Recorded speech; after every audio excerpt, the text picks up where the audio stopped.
Le DA Fresh Morning, c'est 104.5 tonnes de bonne humeur. Tous les matins sur Urban FM.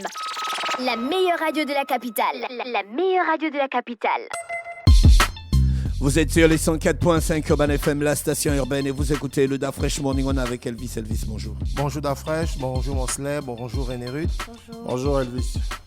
On parle de sport. On parle de sport. Ce matin, on va commencer l'activité sportive pour parler du taekwondo.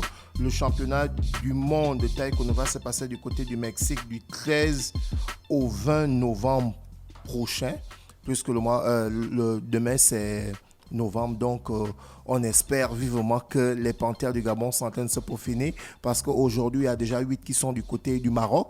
Ils sont en mise ouverte et Urgence Mwenga et Anthony Obam vont les rejoindre là-bas. Donc c'est un championnat du monde qui va débuter, comme je l'ai dit, du 13 au 20 novembre, qui va se jouer du côté du Mexique. Et on a nos taekwondoïstes, là je prononce bien, qui sont déjà du côté du Maroc en mise ouverte. Et on espère vivement qu'il y aura encore une nouvelle moisson comme durant l'Open de Dakar et l'Open de Majorque, où Anthony Ebam et Mwenga ont pu remporter des médailles. On va continuer dans le sport pour parler de l'équipe nationale des U23. Les poulains de Saturnin Ibela ont écrasé Madagascar du côté du stade de rénovation de Franceville. Il faut souligner que ce stade de Franceville, là, c'est carrément le porte-bonheur de l'équipe nationale. Donc, lorsque l'équipe nationale joue là-bas, que ce soit les U23, que ce soit les A, soit on a un résultat positif en gagnant, soit on a aussi un autre résultat positif en faisant un match nul. Donc, le match allait se jouer le 23 octobre, où les Panthères du Gabon, les U23, avaient remporté 1-0. Et le match retour qui s'est joué ce 29 du côté de Franceville, les poulains de Saturnin Ibila ont écrasé Madagascar 4-0. Donc les Panthères U23 sont qualifiés pour le 3e tour des éliminatoires de la CAN des U23 qui va se jouer du côté du Maroc. Et comme je l'avais souligné le week-end dernier, le championnat national a bel et bien démarré. Le championnat avait été prévu pour le 29, vu que les Panthères devaient jouer le match retour des éliminatoires de la CAN face à Madagascar le 29. Donc le championnat a été décalé pour la journée du 28. Donc, pour cette journée-là, on a eu le match d'ouverture qui opposait Vautour Club face à Missile FC. Le match s'est joué du côté du stade Monédan et les deux équipes ont fait un but partout. Donc, c'est le démarrage du championnat national de première division. Et pour parler d'autres rencontres qui se sont jouées le dimanche 30, on a l'Union sportive d'Oyem qui était opposée à Mangasport. Mangasport a pris le dessus sur l'Union sportive d'Oyem 2-1. Le match s'est joué le dimanche. On a Bouengedi Sport qui recevait le CF Mounana. Bouengedi Sport a remporté ce match 2-1. De l'autre côté, on avait As Dikaki qui recevait l'Union sportive de Bitam. Les deux équipes n'ont pas pu marquer 0-0. Et comme 5e rencontre, on avait le champion du Gabon, le Stade Mandji, qui était opposé à l'Ozo Sport. Stade Mandji, le champion du Gabon, a remporté ce match 2-1. Et on avait le Sandberry sportif qui recevait l'association sportive des Pélicans, et le Sandberry sportif s'est imposé 2-1. Et la dernière rencontre opposait le Football Canon 105 face au CFB. Le Football Canon 105 a perdu cette rencontre du côté du stade Idriss Ngari. Donc c'est pour parler du championnat national. On va parler de Formule 1 parce qu'on sait d'ores et déjà le champion du monde de Formule 1. Le champion du monde de Formule 1 de cette année 2021-2022, c'est le Hollandais Max Verstappen, qui a aussi créé la surprise durant la grande compétition qui s'est jouée du côté du Mexique. Parce que jusqu'à présent, celui qui avait remporté le plus grand nombre de victoires au championnat du monde. Vautour Club, c'est quel club? Vautour Club, c'est un club du Gabon. D'accord. Ok. Peut-être qu'il voudrait savoir si, par exemple, c'est un club de Lastoville, Chibanga, Makoko, je ne sais pas. C'est ça la question. Je pense que c'est un club de la province. C'est un club de la province. Quelle province? Je vais faire des recherches, mais je ne connais pas précisément la province. Mais je sais que c'est un club de première division qui évolue au championnat national. Et c'est ce club-là qui a débuté le championnat le vendredi 28 face à Missile. Ils ont fait 1-0. Donc, comme je soulignais, je parlais de Formule 1 de rallye. Le champion du monde aujourd'hui, c'est Max Verstappen.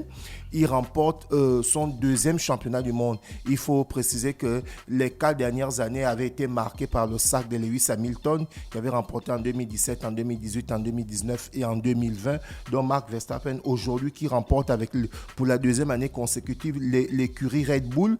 Et il a battu le record de Michael Schumacher. Michael Schumacher qui avait remporté 13 étapes au championnat du monde. Donc, Max Verstappen qui a remporté sa 14e étape au Grand Rallye qui s'est passé du côté du Mexique. Donc, en fait, ce pilote est en train de rentrer dans la légende des grands champions de Formule 1. C'est un Allemand.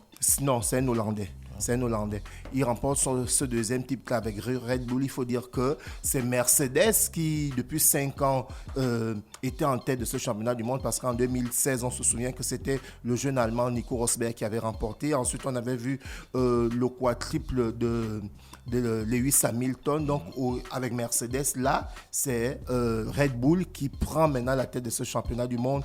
Donc, c'est pour faire un clin d'œil à cette discipline, la Formule 1, parce que derrière, ceux qui m'écoutent au quartier un peu partout disent non, il ne faut pas seulement se focaliser sur le football. C'est vrai, il y a le championnat national qui a démarré du côté du Gabon et d'autres disciplines. On avait créé une fédération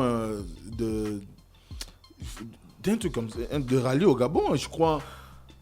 Il y a quelques années, ici, lorsqu'on avait fait la période du moto show, là, on avait créé une fédération gabonaise de rallye, quelque chose de ce genre. Mais après, sûrement, elle n'a pas continué, puisque lorsqu'on a fait la rencontre avec le ministre, on a parlé des 22 fédérations et derrière, il n'y avait pas la fédération de rallye, si je peux le dire comme ça. On va faire un tour du côté de basketball pour parler du championnat américain de basketball qui a bel et bien démarré. Et hier, on a eu des rencontres suivantes. On a vu San Antonio Spurs du légendaire Tim Duncan, Tony Parker, David Robinson, qui s'est imposé face à Timberwolves. Donc, ce sont ces anciens joueurs-là qui ont fait les beaux jours de San Antonio, ceux que j'ai cités là. Donc, San Antonio s'est imposé face à Timberwolves 107-98. Et de l'autre côté, on avait les Mavericks de Dallas qui étaient champions NBA en 2011, qui étaient opposés à Orlando Magic. Les Mavericks de Dallas l'ont remporté 114-105. Et on avait comme 4e rencontre les Suns qui étaient opposés aux Houston Rockets. Les Suns se sont imposés 124-109. Et pour ce démarrage, les Lakers ont enfin remporté leur premier match. Les Lakers, amenés par LeBron James, se sont imposés 121-110 contre les Nuggets. Donc, on continue toujours pour les informations de la NBA. Il faut souligner que demain, dans la nuit de lundi à mardi, à partir de 0h, nous aurons des rencontres suivant les Wizards de Washington seront opposés aux Sixers de Philadelphie. Les Hornets seront opposés aux Kings de New York, toujours à partir de 0h. Les Raptors de Toronto seront opposés aux Hens et les Nets de Brooklyn seront opposés aux Pacers de Indiana. Nous allons terminer ce tour de sport pour parler du championnat anglais de football qui s'est joué ce week-end et on a eu des rencontres suivantes. On a Leicester qui était opposé à Manchester City. D'après, je ne sais pas si tu as suivi le match. Manchester City a remporté 1-0. Est-ce que tu as vu le coup franc de Kevin De Bruyne? Un magnifique coup franc. Erling Haaland n'a pas joué le match, mais c'était un très bon match et Manchester City qui s'est imposé du côté de Leicester grâce à un magnifique but de Kevin De Bruyne, le meilleur joueur du championnat anglais. Et Newcastle a écrasé Aston Villa 4-0. Bournemouth a perdu face à Tottenham 3-1. Brighton qui nous a battus. Brighton qui a battu Chelsea 4-0. Et l'équipe de Crystal Palace s'est imposée face à Southampton. Aujourd'hui, du côté de l'Europe, il y a des coachs noirs qui, depuis un temps, ne se reconnaissent pas parmi le collectif des entraîneurs blancs qu'il y a en Europe. C'est Clarence Seedorf qui avait d'abord fait cette interview en disant que avec tout ce qu'il a fait au monde du football, en Europe comme au monde, il n'y a pas assez de place pour les entraîneurs noirs. Bon, je ne sais pas sur quoi il s'appuie, mais on peut souligner d'ores et déjà qu'il y a un entraîneur français noir Patrice Vieira, dont on a l'habitude de dire que le père est d'origine gabonaise, qui entraîne du côté de la Première Ligue, qui entraîne Christian Palace, qui est en première division. Donc c'est déjà un coach noir. C'est vrai qu'il n'y a pas assez de coachs noirs en Europe, mais il y a quand même quelques-uns. On compte Kouamboaré, qui est du côté de Nantes. On espère vivement que ces entraîneurs noirs vont continuer à avoir des grands clubs pour qu'au moins cette petite polémique qu'a déjà souligné Clarence Seedorf va au moins s'arrêter. Donc on continue toujours dans les résultats de la Premier League. Comme je le disais tantôt, Brighton a fait 1 but face à Wolverhampton. Fulham a fait 0-0 face à Everton. Liverpool a encore perdu une fois de plus. Liverpool a perdu face à Leeds 2-1. Et Arsenal a écrasé Nottingham Forest 5-0. Et Manchester a remporté 1-0 face à West Ham. Et Cristiano Ronaldo, qui était titulaire, donc c'est dire que Cristiano Ronaldo a fait son grand retour, il a demandé les excuses au sélectionneur et il ne s'entraîne plus avec l'équipe réserve, il a bel et bien rejoint l'équipe première. Donc c'est sur cette note de sport qu'on va terminer cette rubrique. Merci sportive. Elvis avec nous ce matin sur les 104.5 Urban FM, la station urbaine dans le Da Fresh Morning. Black DLP. Le Da Fresh Morning, c'est 104.5 tonnes de bonne humeur. Tous les matins sur Urban FM. La meilleure radio de la capitale. La meilleure radio de la capitale.